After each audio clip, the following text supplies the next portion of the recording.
Alright guys, welcome back to the channel. So today we are going to replace the radiator on this 2002 Ford Focus with a 2.0, and this is the ZX3 model. It's a hatchback, but I believe either body style is the same. So on this particular vehicle, we have to remove the radiator from the bottom of the vehicle. It cannot come up, but we do have to remove the radiator fans and stuff like that. So I'm gonna guide you step by step on how to do it. And of course, I don't have a lift. And remember, it does have to come out from the bottom. So I'm gonna show you how to do it at home. So please stay tuned. So here are the tools that you'll need. You'll need a jack. If you were ever jacking up a car, you definitely want jack stands, some shop rags, and then of course I've got Allen wrenches. I'm not sure if we'll use them. A lot of these cars do use them. I've got small screwdrivers just in case I need to get clips out or whatnot.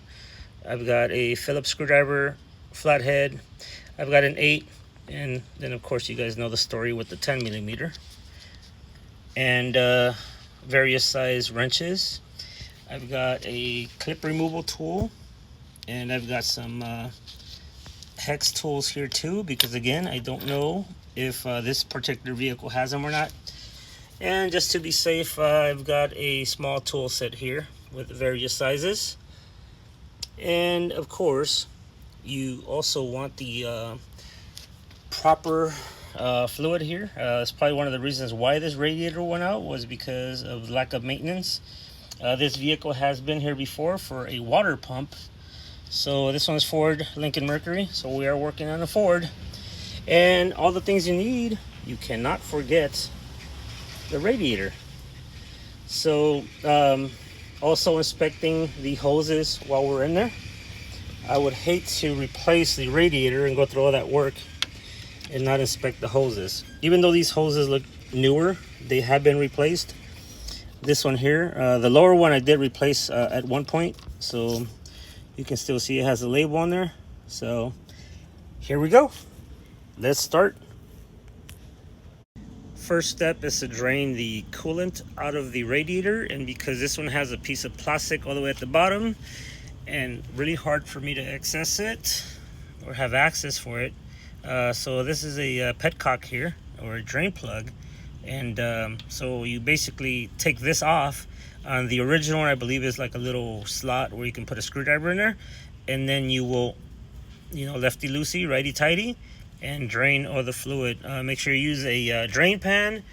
You don't want it to get into the ground, because if you have cats or dogs in the area, they love that stuff, and you won't have a cat or dog anymore. So let's take care of Scruffy. Step 2. While the radiator is draining, you will have to take these off. You don't have to, but I'm going to, because you have clips down there for the radiator that you need to get to, and either you have small hands or you have to remove this thing here. So they've got clips here, and that's where that sharp tool comes in. In my case, the sharp tool did not work, so just to save some time, what I've done is I've actually removed them, and this is what it looks like right here. So what you're going to do is you're going to take either the smallest or the second to smallest tool here, and insert it into the clip, into the rivet, and remove it. So when you do that, it makes it easy for you to take your removal tool here and pry them out, like so. These actually stay there. Oh yeah, of course you gotta remove this little hose here and just put it out of the way. It's very flexible. So now you can move this around and we can get to the clip down there.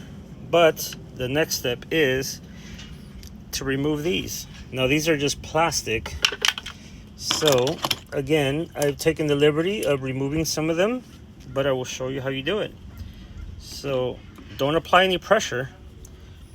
Basically just twist it right there. Take the bottom of your nail.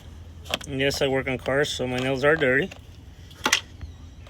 And you can either take it all the way, put them somewhere you won't lose them.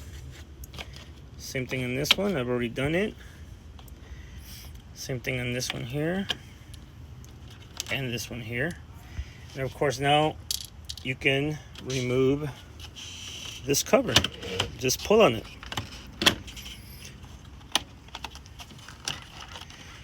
Those will stay in there, so don't worry about losing them. And then you would just pull this out like this. The reason we did that is because you're going to have to support the AC condenser. And by having access here, you can tie it up. And you also have this tab here, which after you remove everything that's securing the radiator, you're going to have to shift the radiator out this way so that it can become loose from there, because it's lodged down there. And it also has hooks, as you can see on here. You can learn a lot from the original one. So it has hooks on both sides. So that's where the AC condenser comes in. This is what we just looked at right here. Right there. Right there. Okay, moving on to the next step. So the next thing we're going to do is we're going to remove the hose that feeds the radiator from the reservoir.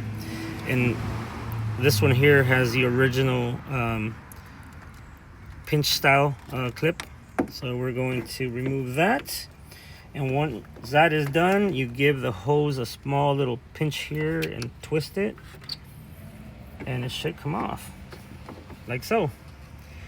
Okay, now that that one's off, we have access. We remove this here.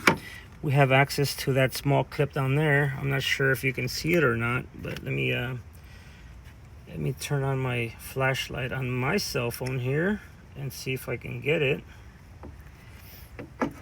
That clip down there, let me point at it with the screwdriver. That clip down there has to come off.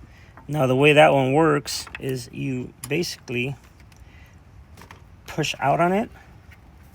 Of course my hand's in the way here, but you grab the tab and push it. And as you can see, this radiator fan now is loose. Same thing on the other side. Next step. Next step we want to do is we want to remove these clips. So that's where these tools here come in handy. So push on this. Let's see here, you can sometimes do it with your fingers, or of course these have never been removed, so they are going to fight you.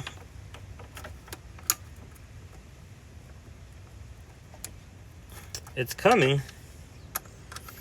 It's just that it's so tight on there. And always grab it from the plug itself. Try not to pull on these wires. That's how you damage the wires and the connectors, and then you wonder why stuff is not working the way it used to. And that's because you ruined the wires. Let's put this here out of the way. And now the next thing I'm going to do is I am going to unplug this one, which is the main harness for the fans. That one was the oxygen sensor. So in this one here, same thing. We're going to push down on this here. Oh, that one was a lot easier. Okay, next thing we're going to do is we're going to pull up on the radiator fan, but it has a clip down at the bottom for the lower oxygen sensor. So I've got to remove that, and then this radiator fan should just go down.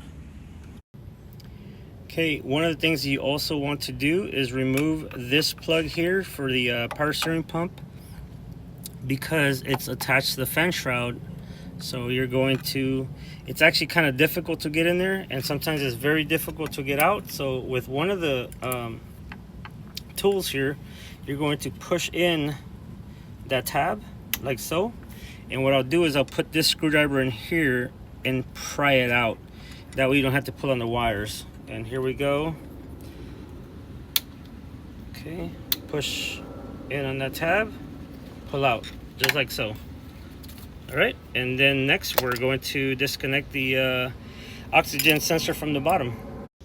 All right, I lied. There is one more plug right there. So on that one there, we're going to basically do the same thing. Push down on that tab there.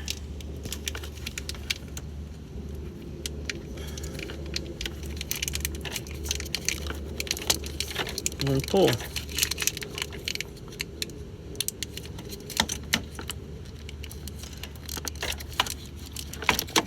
Right there. So now this fan shroud, or the fans, should go down. Keyword should. Now just be careful and don't drop it all the way. You just basically want it out of the way of the radiator. And of course I jacked up the vehicle. Remember, always use jack stands or some sort of support. Never trust a jack. A jack will give out. Okay, it's lifted, and of course you want it to be high enough to where you can have room to drag down the old radiator and put the new radiator up. So here we go. Next step. Okay, so the next thing we're going to do is we are going to remove the bottom radiator hose. And on this particular vehicle, it has this hose that comes down from the reservoir, which is, I'll try to show you guys, it's like right here. So I got to remove that one, this one, and then we've got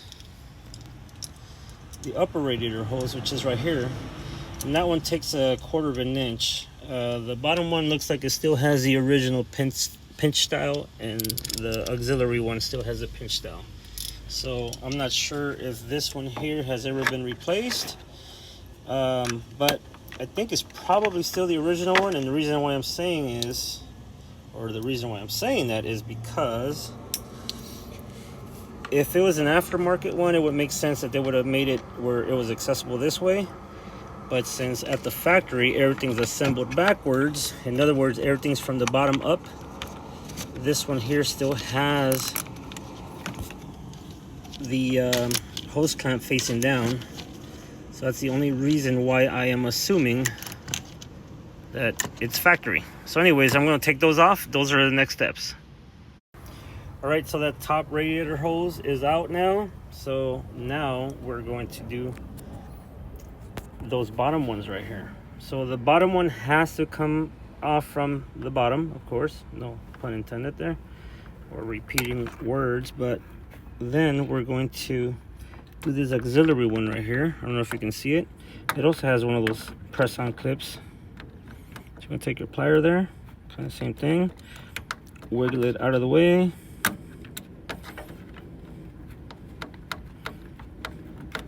There we go.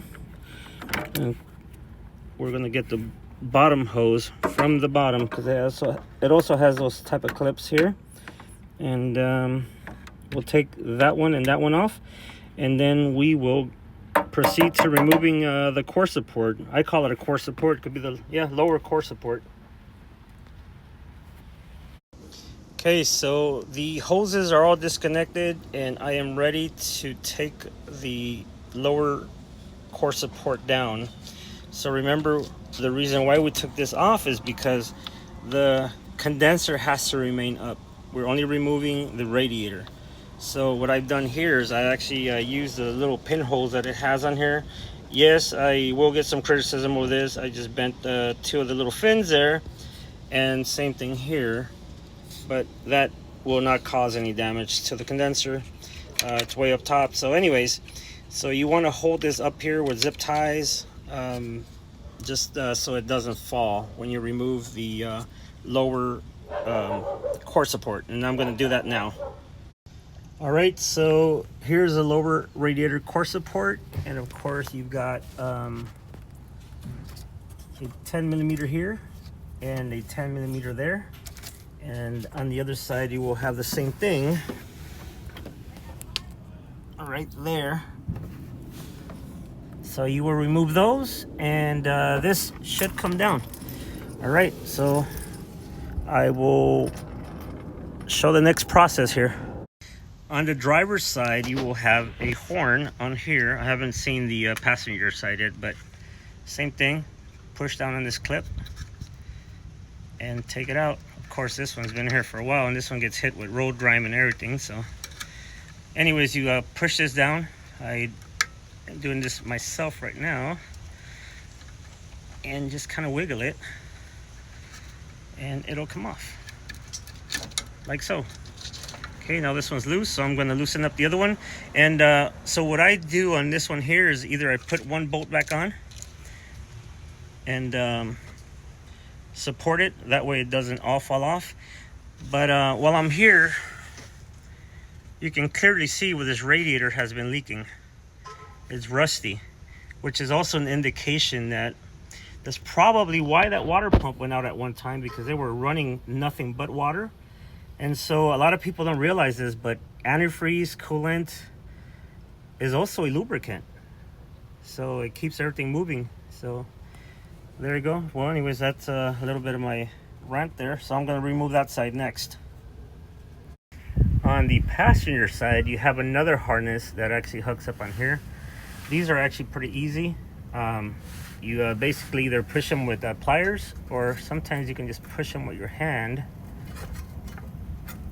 or your fingers. They will come out. This one here is going to need pliers. All right, let me try this out here with the pliers. And you basically just push in on these tabs here, and it should go in.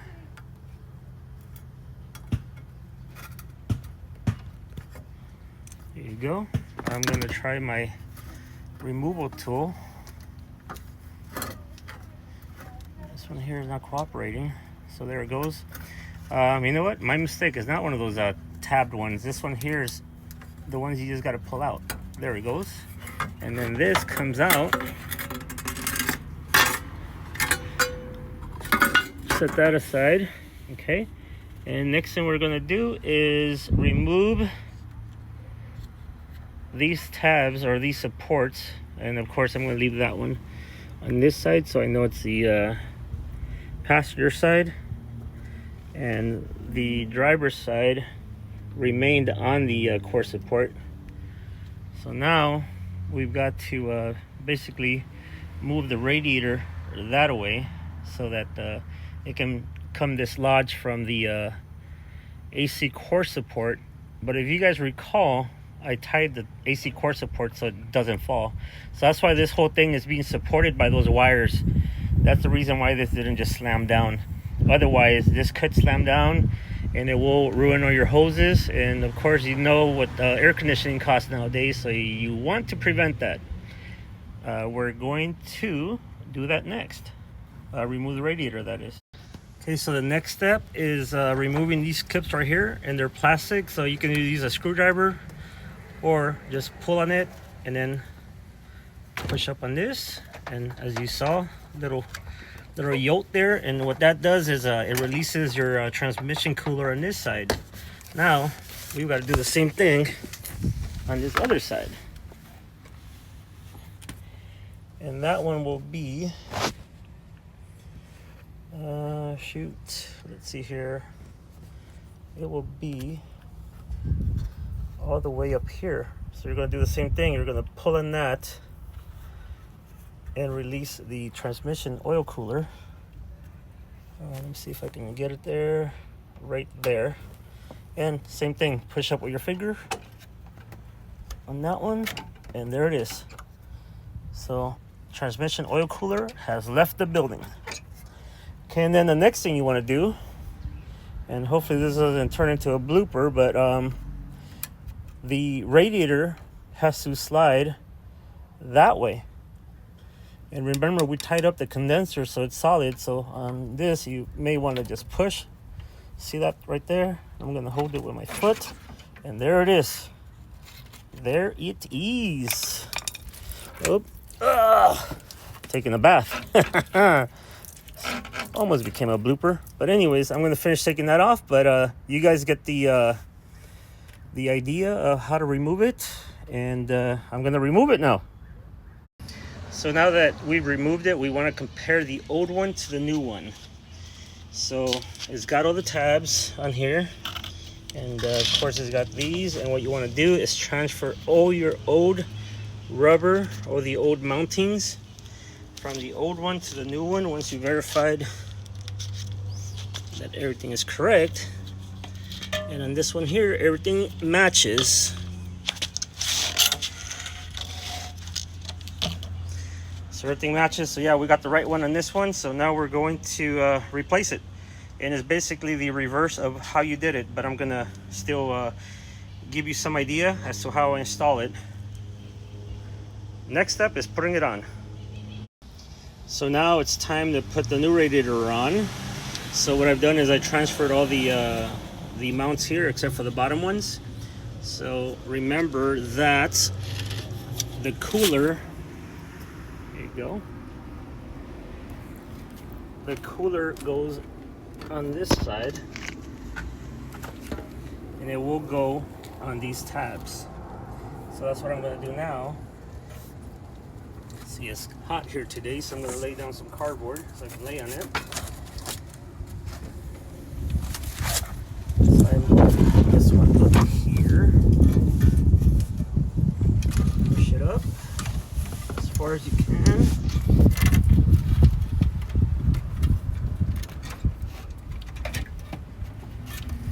See here, when it's stuck on something. Try not to bend the fins, of course. That one goes there. And this one goes here.